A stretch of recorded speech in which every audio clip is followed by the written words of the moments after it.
ನಮಸ್ಕಾರ ಸ್ನೇಹಿತರೆ, Kannada jobs corner YouTube ಚಾನೆಲ್ಗೆ ಎಲ್ಲರಿಗೂ ಸ್ವಾಗತ. ಕರ್ನಾಟಕ ರಾಜ್ಯ ಕೈಗಾರಿಕಾ ಮತ್ತು ಮೂಲ ಸೌಲಭ್ಯ ಅಭಿವೃದ್ಧಿ ನಿಗಮ ನಿಯಮಿತದಲ್ಲಿ ವಿವಿಧ ಹುದ್ದೆಗಳ ನೇಮಕಾತಿಗೆ ಸಂಬಂಧಪಟ್ಟಂತೆ ಅರ್ಜಿಗಳನ್ನು ಆಹ್ವಾನಿಸಲಾಗಿರುವಂತದ್ದು. ಇನ್ನು ಯಾವ್ಯಾವ ಹುದ್ದೆಗಳಿವೆ, ಎಷ್ಟೆಷ್ಟು ಹುದ್ದೆಗಳು ಖಾಲಿ ಇರುವಂತದ್ದು, ಏಜ್ ಲಿಮಿಟ್, ಎಜುಕೇಶನಲ್ ಕ್ವಾಲಿಫಿಕೇಶನ್ ಹಾಗೂ ಸೆಲೆಕ್ಷನ್ ಪ್ರೊಸೀಜರ್ ಬಗ್ಗೆ ಈ ಒಂದು ವಿಡಿಯೋದಲ್ಲಿ ಮುಂದೆ ನೋಡ್ತಾ ಹೋಗೋಣ.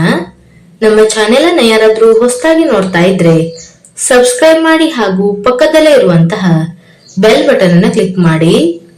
ಶಿವಮೊಗ್ಗ ಮತ್ತು ವಿಜಯಪುರ ವಿಮಾನ ನಿಲ್ದಾಣಗಳಲ್ಲಿ ತಾಂತ್ರಿಕ ಸಿಬ್ಬಂದಿಗಳ ನೇಮಕಾತಿಗಾಗಿ ಅರ್ಜಿಗಳನ್ನ ಆಹ್ವಾನಿಸಲಾಗಿರುವಂತದ್ದು.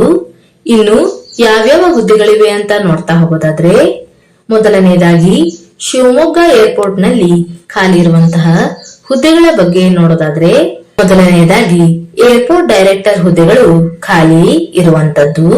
ಒಟ್ಟು ಒಂದು ಹುದ್ದೆ ಖಾಲಿ ಇರುವಂತದ್ದು.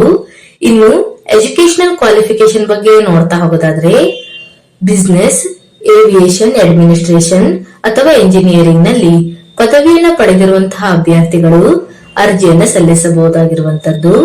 ಇನ್ನು ಅಭ್ಯರ್ಥಿಗಳು ಸಂಬಂಧಪಟ್ಟಂತಹ ಫೀಲ್ಡ್ ನಲ್ಲಿ 10 ವರ್ಷಗಳ ಕಾಲ ಒಂದು ಎಕ್ಸ್ಪೀರಿಯನ್ಸ್ ಅನ್ನ ಹೊಂದಿರಬೇಕಾಗಿರುತ್ತದೆ.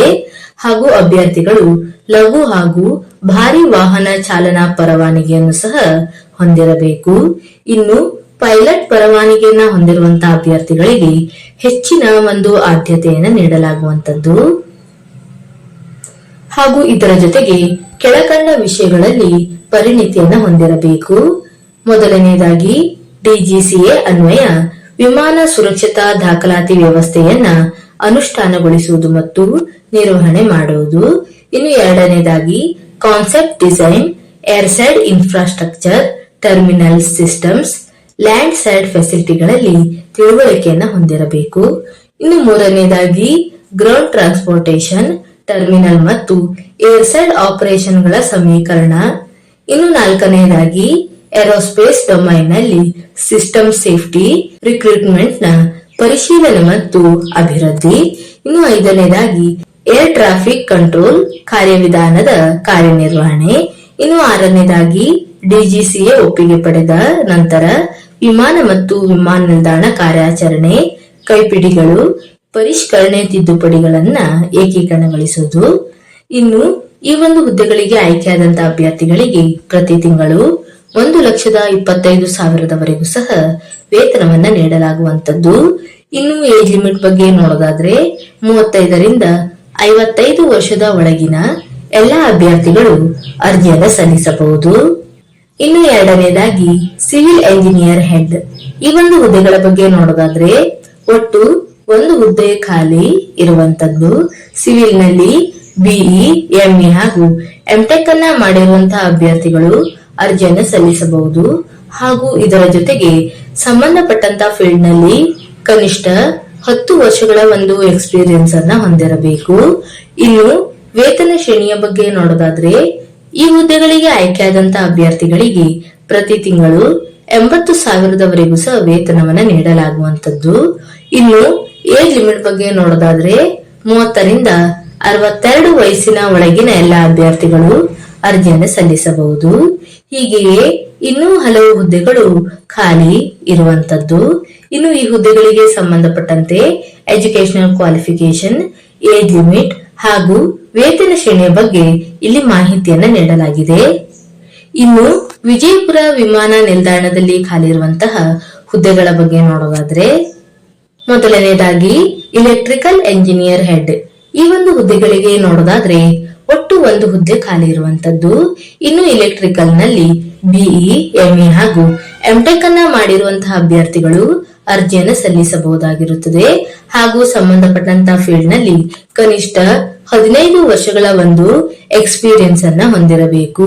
ಇನ್ನು ಕೆಪಿಟಿಸಿಎಲ್ ಅಥವಾ ಬೆಸ್ಕಾಂ ಕಾಮಗಾರಿಗಳು ಮತ್ತು ವಿಮಾನ ನಿಲ್ದಾಣಗಳಲ್ಲಿ ಕನಿಷ್ಠ 15 ವರ್ಷ ಅನುಭವವನ್ನ ಹೊಂದಿರುವವರಿಗೆ ಹೆಚ್ಚಿನ ಒಂದು ಆದ್ಯತೆಯನ್ನ ನೀಡಲಾಗುವಂತದ್ದು. ಇನ್ನು ವೇತನ ಶ್ರೇಣಿಯ ಬಗ್ಗೆ ನೋಡೋದಾದ್ರೆ, ಈ ಹುದ್ದೆಗಳಿಗೆ ಆಯ್ಕೆಯಾದಂತಹ ಅಭ್ಯರ್ಥಿಗಳಿಗೆ ಪ್ರತಿ ತಿಂಗಳು 90,000ದವರೆಗೂ ಸಹ ವೇತನವನ್ನ ನೀಡಲಾಗುವಂತದ್ದು. ಇನ್ನು ಏಜ್ ಲಿಮಿಟ್ ಬಗ್ಗೆ ನೋಡೋದಾದ್ರೆ 35ರಿಂದ 62 ವರ್ಷದ ಒಳಗಿನ ಎಲ್ಲಾ ಅಭ್ಯರ್ಥಿಗಳು ಅರ್ಜಿಯನ್ನ ಸಲ್ಲಿಸಬಹುದಾಗಿರುವಂತದ್ದು. ಇನ್ನು ಎರಡನೇದಾಗಿ ಏರ್ ಸ್ಕೇಡ್ ಆಪರೇಷನಲ್ ಮ್ಯಾನೇಜರ್, ಈ ಒಂದು ಹುದ್ದೆಗಳಿಗೆ ನೋಡೋದಾದ್ರೆ ಒಟ್ಟು ಒಂದು ಹುದ್ದೆ ಖಾಲಿ ಇರುವಂತದ್ದು. ಇನ್ನು ಎಜುಕೇಶನಲ್ ಕ್ವಾಲಿಫಿಕೇಶನ್ ಬಗ್ಗೆ ನೋಡೋದಾದ್ರೆ ಯಾವುದೇ ಪದವಿಯನ್ನ ಹೊಂದಿರುವಂತಹ ಅಭ್ಯರ್ಥಿಗಳು ಅರ್ಜಿಯನ್ನ ಸಲ್ಲಿಸಬಹುದು. ಏರ್ ಸ್ಕೇಡ್ ಆಪರೇಷನ್ಸ್ ಅಥವಾ ಸಿವಿಲ್ ಏವಿಯೇಷನ್ ಅಥವಾ PSU ಏರ್ಪೋರ್ಟ್ಸ್ ಅಥವಾ ಪ್ರೈವೇಟ್ ಏರ್ಪೋರ್ಟ್ಸ್ ಗಳಲ್ಲಿ ಕನಿಷ್ಠ 3ರಿಂದ 5 ವರ್ಷಗಳ ಕಾಲ ಒಂದು ಎಕ್ಸ್ಪೀರಿಯನ್ಸ್ ಅನ್ನ ಹೊಂದಿರಬೇಕು. ಇನ್ನು ಎರಡನೇದಾಗಿ ರನ್ವೇಗಳು ಮತ್ತು ಟ್ಯಾಕ್ಸಿ ವೇಗಳಲ್ಲಿರುವ ಅಪಾಯವನ್ನ ತಪಾಸಣೆ ಮಾಡುವುದು, ಗುರುತಿಸುವುದು ಮತ್ತು ಸ್ವಚ್ಛಗೊಳಿಸುವಲ್ಲಿ ಅನುಭವವನ್ನು ಹೊಂದಿರಬೇಕು. ಇನ್ನು ಮೂರನೇದಾಗಿ ವಿಮಾನಗಳಿಗೆ ಬ್ಯಾಗೇಜ್ ಬೆಲ್ಟ್ಗಳು ಹಾಗೂ ಸೂಕ್ತವಾದ ಪಾರ್ಕಿಂಗ್ ಸ್ಟ್ಯಾಂಡ್ ಗಳನ್ನ ನಿಯೋಜಿಸುವುದು, ವಿಮಾನದ ಸುಗಮ ಲ್ಯಾಂಡಿಂಗ್ ಮತ್ತು ಟೇಕ್ ಆಫ್ ಗಾಗಿ ATC ಮತ್ತು ಏರ್ಲೈನ್ ನ ಗ್ರೌಂಡ್ ಸ್ಟಾಫ್ ನೊಂದಿಗೆ ಸಮನ್ವಯತೆಯನ್ನು ಸಾಧಿಸುವುದು.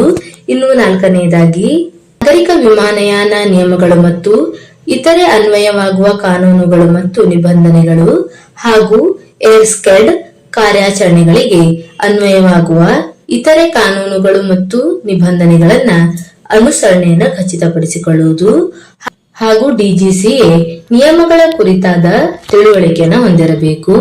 ಇನ್ನು ವೇತನ ಶ್ರೇಣಿಯ ಬಗ್ಗೆ ನೋಡೋದಾದ್ರೆ ಈ ಹುದ್ದೆಗಳಿಗೆ ಆಯ್ಕೆಯಾದಂತಹ ಅಭ್ಯರ್ಥಿಗಳಿಗೆ 75,000ದವರೆಗೂ ಸಹ ವೇತನವನ್ನ ನೀಡಲಾಗುವಂತದ್ದು. ಇನ್ನು ಏಜ್ ಲಿಮಿಟ್ ಬಗ್ಗೆ ನೋಡೋದಾದ್ರೆ 35ರಿಂದ 55 ವರ್ಷದ ಒಳಗಿನ ಎಲ್ಲಾ ಅಭ್ಯರ್ಥಿಗಳು ಅರ್ಜಿಯನ್ನು ಸಲ್ಲಿಸಬಹುದಾಗಿರುವಂತದ್ದು. ಹೀಗೆಯೇ ಇನ್ನೂ ಹಲವು ಹುದ್ದೆಗಳು ಖಾಲಿ ಇರುವಂತದ್ದು. ಈ ಹುದ್ದೆಗಳಿಗೆ ಸಂಬಂಧಪಟ್ಟಂತೆ ಎಜುಕೇಶನಲ್ ಕ್ವಾಲಿಫಿಕೇಶನ್ ಹಾಗೂ ಇನ್ನಿತರ ಮಾಹಿತಿಯ ಬಗ್ಗೆ ಇಲ್ಲಿ ನೋಟಿಫಿಕೇಶನ್ ನಲ್ಲಿ ಸಂಪೂರ್ಣವಾದ ಮಾಹಿತಿಯನ್ನ ನೀಡಿರುವಂತದ್ದು. ಇನ್ನು ಅರ್ಜಿಯನ್ನ ಸಲ್ಲಿಸುವಂತಹ ವಿಧಾನದ ಬಗ್ಗೆ ನೋಡೋದಾದ್ರೆ ಅಭ್ಯರ್ಥಿಗಳು ಆಫ್ಲೈನ್ ಮೂಲಕ ಅರ್ಜಿಯನ್ನ ಸಲ್ಲಿಸಬೇಕು. ಅಭ್ಯರ್ಥಿಗಳು ತಮ್ಮ ರೆಸ್ಯೂಮ್ ಹಾಗೂ ಇನ್ನಿತರೆ ದಾಖಲಾತಿಗಳನ್ನ ಪೋಸ್ಟಲ್ ಮುಖಾಂತರ ಸಂಬಂಧಪಟ್ಟಂತ ವಿಳಾಸಕ್ಕೆ ನೋಟಿಫಿಕೇಶನ್ ಬಿಡುಗಡೆಯಾದ 10 ದಿನದ ಒಳಗೆ ತಲುಪುವಂತೆ ಸಲ್ಲಿಸಬೇಕಾಗಿರುವಂತದ್ದು. ಇನ್ನು ಅಭ್ಯರ್ಥಿಗಳು ಅರ್ಜಿ ಫಾರ್ಮ್ ಅನ್ನ ಕರ್ನಾಟಕ ರಾಜ್ಯ ಕೈಗಾರಿಕಾ ಮತ್ತು ಮೂಲ ಸೌಲಭ್ಯ ಅಭಿವೃದ್ಧಿ ನಿಗಮ ನಿಯಮಿತ ಖನಿಜ ಭವನ 4ನೇ ಮಹಡಿ ಪೂರ್ವ ಭಾಗ ನಂಬರ್ 49 ರೇಸ್ ಕೋರ್ಸ್ ರಸ್ತೆ ಬೆಂಗಳೂರು ಈ ಒಂದು ವಿಳಾಸಕ್ಕೆ ಅಭ್ಯರ್ಥಿಗಳು 10 ದಿನದ ಒಳಗೆ ಸಲ್ಲಿಸಬೇಕಾಗಿರುವಂತದ್ದು. ಇನ್ನು ಆಯ್ಕೆಯಾದಂತಹ ಅಭ್ಯರ್ಥಿಗಳನ್ನ ಶಿವಮೊಗ್ಗ ಮತ್ತು ವಿಜಯಪುರ ವಿಮಾನ ನಿಲ್ದಾಣಗಳಲ್ಲಿ ನೇಮಿಸಲಾಗುತ್ತದೆ. ಇನ್ನು ವ್ಯವಸ್ಥಾಪಕರ ವೃಂದದಲ್ಲಿ ಕಂಪನಿ ಕಾರ್ಯದರ್ಶಿ ಹುದ್ದೆಗಳ ಬಗ್ಗೆ ನೋಡ್ತಾ ಹೋಗೋದಾದ್ರೆ ಒಟ್ಟು ಒಂದು ಹುದ್ದೆ ಖಾಲಿ ಇರುವಂತದ್ದು. ಇನ್ನು ಎಜುಕೇಶನಲ್ ಕ್ವಾಲಿಫಿಕೇಶನ್ ಬಗ್ಗೆ ನೋಡ್ತಾ ಹೋಗೋದಾದ್ರೆ ಅಂಗೀಕೃತ ವಿಶ್ವವಿದ್ಯಾಲಯ ಅಥವಾ ಶಿಕ್ಷಣ ಸಂಸ್ಥೆ ಒಂದರಿಂದ ಪದವೀಧರರಾಗಿರಬೇಕು ಹಾಗೂ ಕಂಪನಿ ಸೆಕ್ರೆಟರಿಶಿಪ್ ಕೋರ್ಸ್ ಪೂರ್ಣಗೊಳಿಸಿರುವುದಕ್ಕೆ ಭಾರತದ ಕಂಪನಿ ಕಾರ್ಯದರ್ಶಿಗಳ ಸಂಸ್ಥೆಯಿಂದ ಅಸೋಸಿಯೇಟ್ ಮೆಂಬರ್ಶಿಪ್ ಸರ್ಟಿಫಿಕೇಟ್ ಮತ್ತು ICSI ಸದಸ್ಯರಾಗಲು ಇತರೆ ಅಗತ್ಯತೆಗಳನ್ನ ಹೊಂದಿರಬೇಕು ಹಾಗೂ ಸಂಬಂಧಪಟ್ಟಂತಹ ಕ್ಷೇತ್ರದಲ್ಲಿ ಕನಿಷ್ಠ 5 ವರ್ಷಗಳ ಕಾಲ ಒಂದು ಎಕ್ಸ್ಪೀರಿಯನ್ಸ್ ಅನ್ನ ಹೊಂದಿರಬೇಕು ಹಾಗೂ LLB ಯನ್ನ ಮಾಡಿರುವಂತಹ ಅಭ್ಯರ್ಥಿಗಳಿಗೆ ಹೆಚ್ಚಿನ ಒಂದು ಆದ್ಯತೆಯನ್ನ ನೀಡಲಾಗುವಂತದ್ದು ಹಾಗೂ ಇದರ ಜೊತೆಗೆ ಅಭ್ಯರ್ಥಿಗಳು ಕನ್ನಡ ಭಾಷೆಯ ಜ್ಞಾನವನ್ನ ಹೊಂದಿರಬೇಕು. ಇನ್ನು ಏಜ್ ಲಿಮಿಟ್ ಬಗ್ಗೆ ನೋಡೋದಾದ್ರೆ ಗರಿಷ್ಠ 39 ವರ್ಷದ ಒಳಗಿನ ಎಲ್ಲ ಅಭ್ಯರ್ಥಿಗಳು ಈ ಒಂದು ಹುದ್ದೆಗಳಿಗೆ ಅರ್ಜಿಯನ್ನು ಸಲ್ಲಿಸಬಹುದು. ಇನ್ನು ವೇತನ ಶ್ರೇಣಿಯ ಬಗ್ಗೆ ನೋಡೋದಾದ್ರೆ 1,07,500ರಿಂದ 1,67,200ರವರೆಗೂ ಸಹ ಈ ಹುದ್ದೆಗಳಿಗೆ ಆಯ್ಕೆಯಾದಂತಹ ಅಭ್ಯರ್ಥಿಗಳಿಗೆ ವೇತನವನ್ನ ನೀಡಲಾಗುವಂತದ್ದು ಹಾಗೂ ಇದರ ಜೊತೆಗೆ ಅದರ್ ಅಲೋವೆನ್ಸಸ್ ಸಹ ಇರುವಂತದ್ದು. ಇನ್ನು ಸೆಲೆಕ್ಷನ್ ಪ್ರೊಸೀಜರ್ ಬಗ್ಗೆ ನೋಡ್ತಾ ಹೋಗೋದಾದ್ರೆ ಅಭ್ಯರ್ಥಿಗಳನ್ನ ನೇರ ಸಂದರ್ಶನದ ಮುಖಾಂತರ ಆಯ್ಕೆಯನ್ನ ಮಾಡಿಕೊಳ್ಳಲಾಗುವಂತದ್ದು. ಅಭ್ಯರ್ಥಿಗಳು ಸಂಬಂಧಪಟ್ಟಂತಹ ವೆಬ್ಸೈಟ್ ನಿಂದ ಅಪ್ಲಿಕೇಶನ್ ಫಾರ್ಮ್ ಅನ್ನ ಡೌನ್ಲೋಡ್ ಮಾಡಿಕೊಂಡು ಅಪ್ಲಿಕೇಶನ್ ಫಾರ್ಮ್ ಅನ್ನ ಫಿಲ್ಅಪ್ ಮಾಡಿ ಅದರ ಜೊತೆಗೆ ಎಲ್ಲಾ ದಾಖಲಾತಿಗಳನ್ನ ಲಗತ್ತಿಸಿ ಪೋಸ್ಟಲ್ ಮುಖಾಂತರ ಸಲ್ಲಿಸಬೇಕಾಗಿರುವಂತದ್ದು. ಇನ್ನು ಅಭ್ಯರ್ಥಿಗಳು ಅರ್ಜಿಯನ್ನ ನೋಟಿಫಿಕೇಶನ್ ಬಿಡುಗಡೆಯಾದಂತಹ 10 ದಿನದ ಒಳಗೆ ಸಲ್ಲಿಸಬೇಕಾಗಿರುವಂತದ್ದು. ಸಹಾಯಕ ಪ್ರಧಾನ ವ್ಯವಸ್ಥಾಪಕರು KSIIDC ಈ ಒಂದು ವಿಳಾಸಕ್ಕೆ ಅಭ್ಯರ್ಥಿಗಳು ತಮ್ಮ ಅರ್ಜಿ ಫಾರ್ಮ್ ಅನ್ನು ಸಲ್ಲಿಸಬೇಕು. ಇನ್ನು ಆಸಕ್ತ ಮತ್ತು ಅರ್ಹ ಅಭ್ಯರ್ಥಿಗಳು ಈ ಒಂದು ಹುದ್ದೆಗಳಿಗೆ ಅರ್ಜಿಯನ್ನು ಸಲ್ಲಿಸಬಹುದು. ಇವಿಷ್ಟು KSIIDC ಯಲ್ಲಿ ಕರೆಯಲಾದಂತಹ ವಿವಿಧ ಹುದ್ದೆಗಳ ನೇಮಕಾತಿಗೆ ಸಂಬಂಧಪಟ್ಟಂತ ಮಾಹಿತಿಯಾಗಿರುವಂತದ್ದು.